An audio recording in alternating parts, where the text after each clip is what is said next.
Now we know, as we've already said, that definition is important because it helps people to understand that they're talking about the same things. However, one of the challenges with coaching and mentoring is that there are many, many different sorts of definition.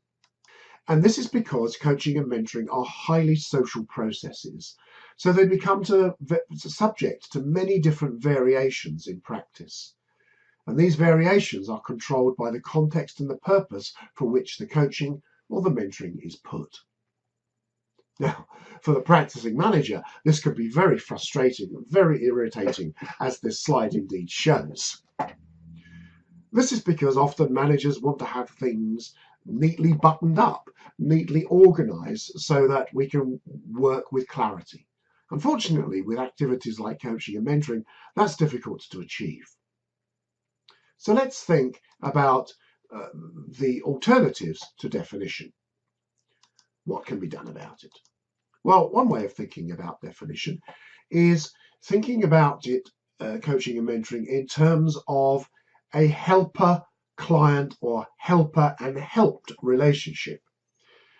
And one way of thinking about it is it depends on how much the helper, the coach or the mentor, is using their own expertise and knowledge, and how much they are drawing on the expertise and the knowledge of the client or the person being helped, or the coachee or mentee in this particular case.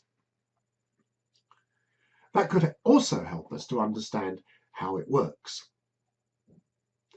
Another way of thinking about it is to be thinking descriptively of this activity called coaching and mentoring. And because there's so many different variations, what I'm about to present to you are ways of thinking about and describing coaching and mentoring activity. So as you can see on the screen now, we could think about coaching and mentoring activity as being developmental, or we could think of it as a deficit-oriented activity. Let me explain. If we are viewing coaching and mentoring as something that's developmental, what we do is we assume that the person that is being helped, the coachee or the mentee in this particular case, knows things, is experienced, has knowledge, is kind of an expert in their own life and work. And what the job of the coach or the mentor is in fact to do is to draw that out from them, help them rethink it, reframe it, so that they can develop and grow an understanding of their life and their work. A deficit orientation is one where you assume that the coachee or the mentee doesn't know. They don't understand, they have no experience, and they don't know. And therefore the coach or the mentor will need to operate from a different sort of position. They will need to perhaps teach or guide or give advice to the person that they are working with. So one way of thinking about mentoring and coaching is how far is this activity that we're looking at intended to be developmental, and therefore that will influence the practice, and how far is it deficit oriented? How far is it going to fill knowledge gaps or skills gaps, perhaps? Another way of thinking about it is how far is the coach or the mentor directive or non-directive? In a directive type relationship, the coach or the mentor will be saying, I suggest you go and do this. How about you go and try that? Now, let's get on with your action plan, and we're going to encourage you to do this, that, and the other. What I suggest you do is, in a more non-directive way, the coach or the mentor will say, what do you think? What would you like to happen? In your experience, let's generate some ideas for action and work on those over time. Another way of thinking about coaching and mentoring is the nature of the conversation future-oriented, or is it past-oriented? If it was past-oriented, the mentor or the coach would encourage the mentee or the coachee to discuss issues from their past, problems they've had previously and issues they've had in the past, and work from that in order to try and fix those problems for the future. A future-oriented discussion would be saying, let's put those problems to one side, we know what they are, and now let's think about the solutions. Let's think about how we might move forward from this current situation.